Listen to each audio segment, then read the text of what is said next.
Trump will literally tell you all his plans. Like, this man will literally tell you what he's going to do in the future, and y'all will literally think he's playing. And then when he does it, y'all are some more hooting and hollering and talking about, oh, no, oh, no. Like, people are shocked that he's tearing down parts of the White House to make the ballroom that he said he was going to put there. Oh, my God, why is he doing all this? Like, he's going to stay here?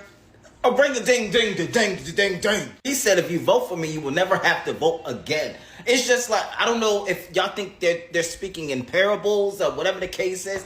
Oh, my God. It's like every time we try to help, it's like, y'all disregard what we say. Do what you want to do.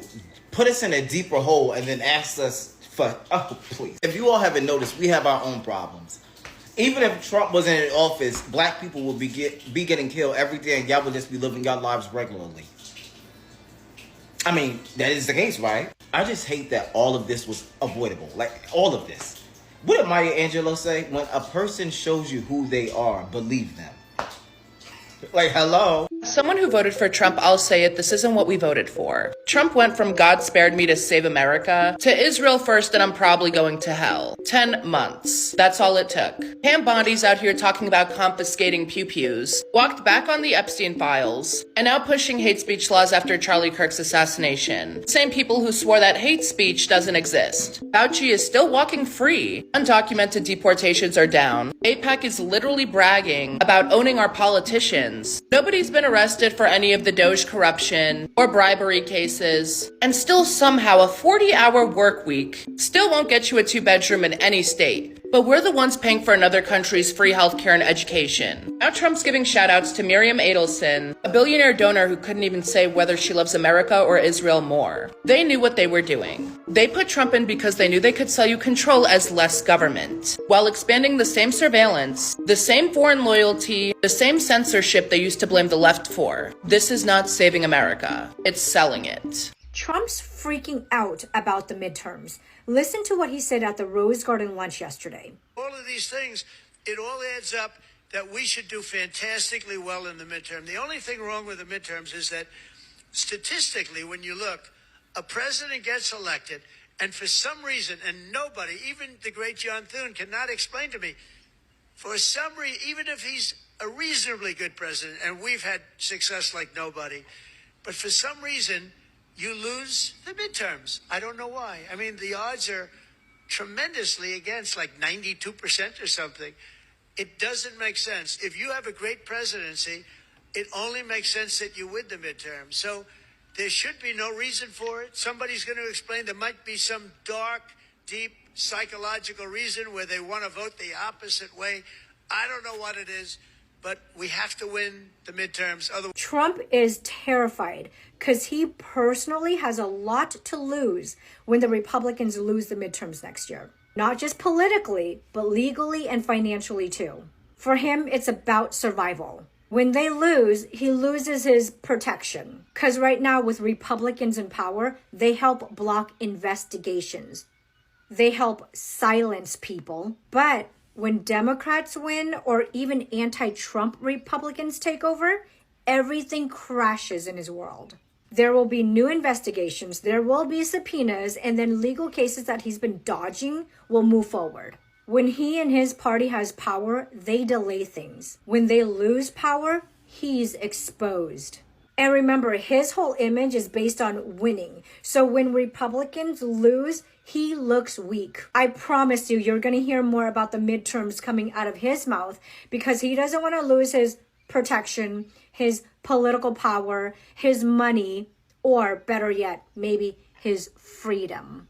Hello everyone, my name is Anthony and welcome back to my YouTube channel. So it's always amazing having you all here, and as my viewers, as my subscribers, my followers, I really appreciate you all for giving me the voice. So I believe that in school they should start teaching real life skills, the skills that actually make people billionaires.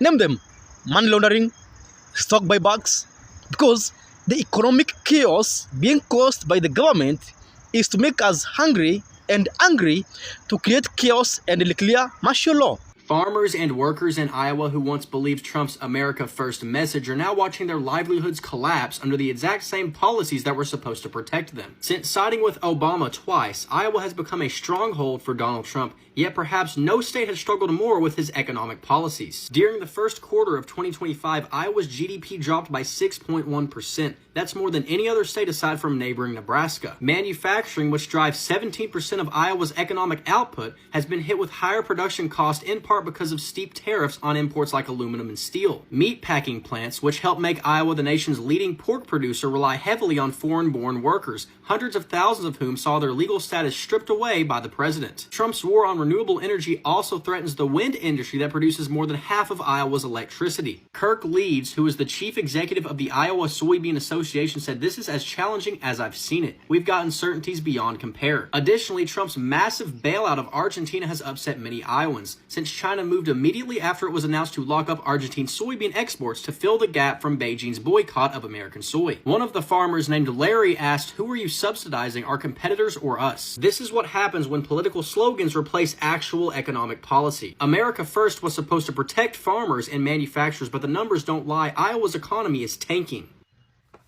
Donald Trump loves to brag about strength, and his supporters are fed a steady stream of that same refrain night after night, that the Dow is up, GDP is strong, unemployment is low, and everyone is thriving. They repeat it like bad scripture and believe it like worse faith, but de Tocqueville warned us 2 centuries ago that liberty rarely disappears with a bang. It doesn't arrive with jackboots and gulags. It fades under velvet, under soft despotism that bends the will without breaking it. It narrows the scope of rights until they exist more on paper than in life. That's what we're living through right now. Rights are still written in the Constitution, but their exercise is fenced in by cages built of law and regulation. You can speak, but only in designated spaces. You can vote, but only after clearing new bureaucratic hurdles. You can protest, but only at times and places approved by permits. The laws were meant to be shields that protected the people and are now being fashioned into cages that hem them in. And the worst part is that this happens so slowly that many don't feel the steel closing in around them. They're told it's safety or order or prosperity. Fox News delivers the illusion daily. They talk about GDP growth as if it were proof of strength, but they never mention that the number was flattered by a collapse in imports rather than a surge of investment or wages. They trumpet unemployment as low, but they ignore that labor force participation is slipping and job quality is declining. They point to the rising wages, but leave out that after inflation, the paychecks still don't cover the groceries, the rent, and the health care. Numbers without context become weapons. They are technically accurate, but they are stripped of meaning. They're used to keep people quiet, not to tell them the truth. And this is where the deeper betrayal lies. Because there is a number in America, a line where the system begins to tilt fully in your favor, and it's around $10 to $12 million in net worth. At that point, it's where you enter the top 1%.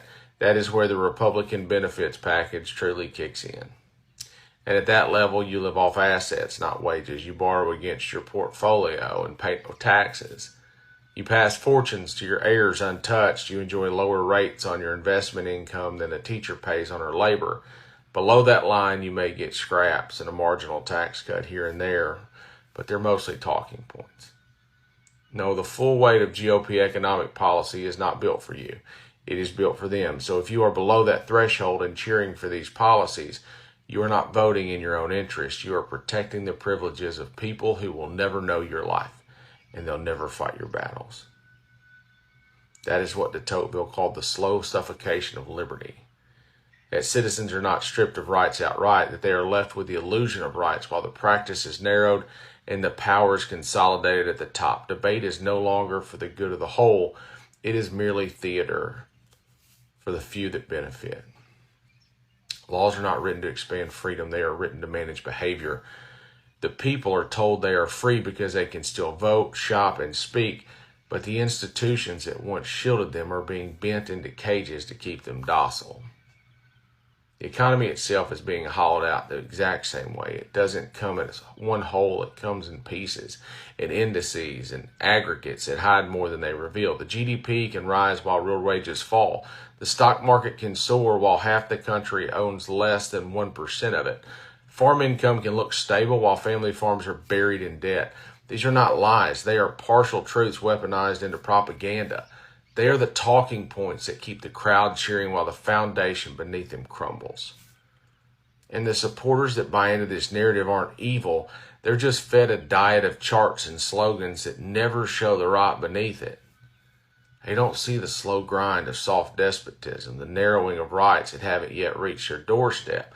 They don't notice the consolidation of power until it has already passed them by. They don't realize the prosperity they celebrate is confined to the top while the rest of us fight to keep our heads above water. That is the real danger. Not overnight collapse, but suffocation over years. Not tyranny in its naked form, but demagoguery softened by bureaucracy. A velvet cage that feels safe until you try to move beyond its bars. And by the time the people realize the shield has become a cage, the door's already been shut. Defiance till death.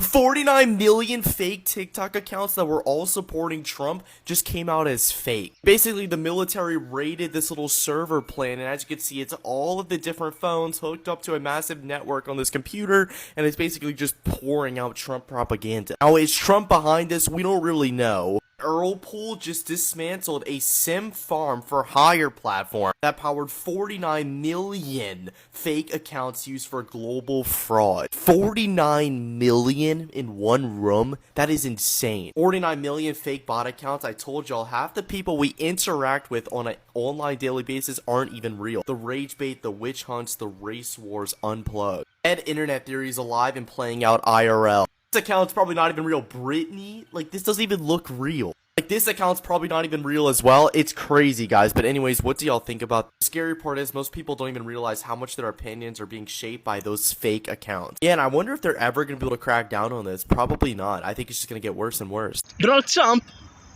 is an awful businessman.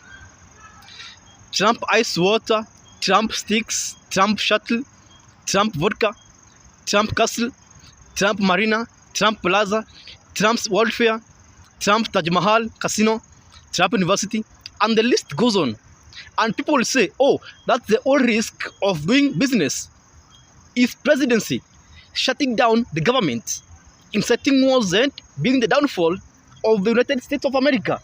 Literally, a failed businessman is our head of state. Imagine.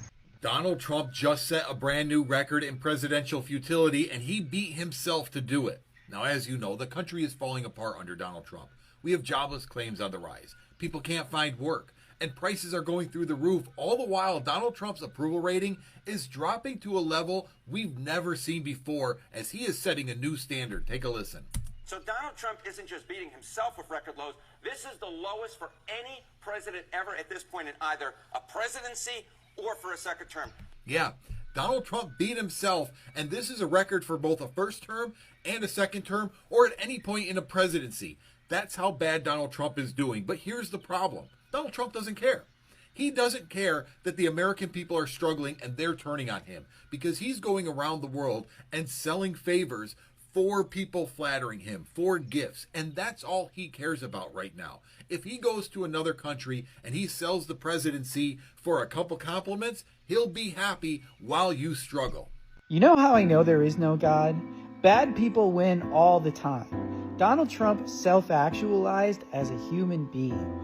On the one hand, he gets to walk in rooms and everybody applauds for him and everybody fakes adoration for him and they lavish praise on him. And even if he knows in his heart that it's fake, he loves it.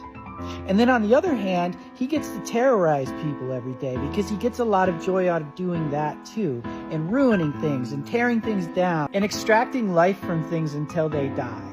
This is his ideal world, which is hell for everybody else, but that is the godless world that we live in. And yet there is still satisfaction to be found in knowing you're not him or one of the losers clapping for him, and if you are brave enough, standing up to him.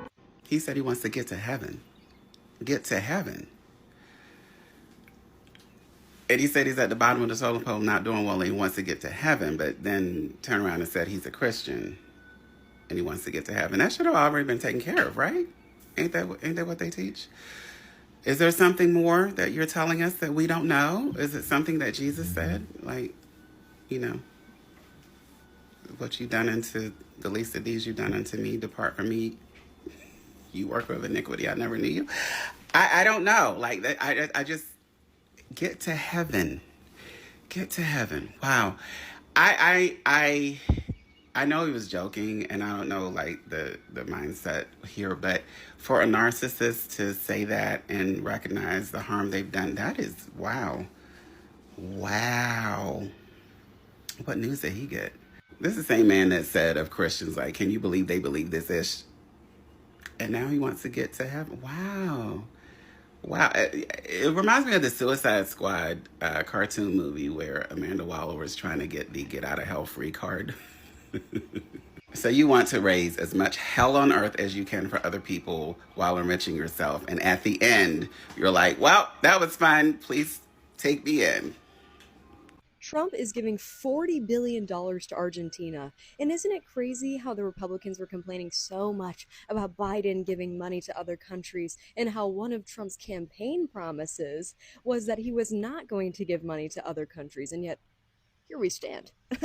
And if you're wondering why President Trump is giving $40 billion to Argentina, the answer is because their economy is failing right now and they need someone to bail them out. And you know what else? The entire month of November, there will be no SNAP benefits whatsoever for any American citizens in 25 different states around the country, as well as many other rural hospitals and healthcare slashed, Medicaid, Medicare, everything going down the drain here. So while states and other civilians are scrambling to help food banks right now, our president is giving away $40 billion to a different country. And it's also crazy how $35 billion was supposed to go towards USAID, and yet Doge slashed that. Too much foreign involvement. But $40 billion to Argentina, necessary expenditure. So thank you to everyone who has watched this video to the end. You really mean a lot to me. So I would like to appreciate you all. So it's Banana John. How much could it cost? 20? They haven't been calling him Don the Con since 90s for nothing. And it's usually hard to bring the prices of commodities down when these corporations are paying millions for the ballroom and other Trump fantasies. I see Republicans saying, get up and work. You don't need snaps. Billionaires are the worst freeloaders we have around. We have money to fund SNAP, but Trump made a decision not to. It's the first time in history SNAP has not been funded during a shutdown, including Trump's 2 prior shutdowns. He said it's a Democrat program, and that's why he's stopping it. He's willing to serve Americans, many poor, in poor red states that are his supporters. How evil can someone be? Both Argentina and Israel have universal healthcare and housing, but they are sending our tax dollars to help them instead of protecting us the same. Unless you are one of his billionaires buddies or can somehow get him buckets of money, he couldn't care less about you. In short, for Donald Trump, we are just pawns. We are just statistics. We are just pieces of data to be used only during the election periods. After that, he doesn't care. He doesn't give a damn. Don the Con. So it's really a sad situation we have as a country.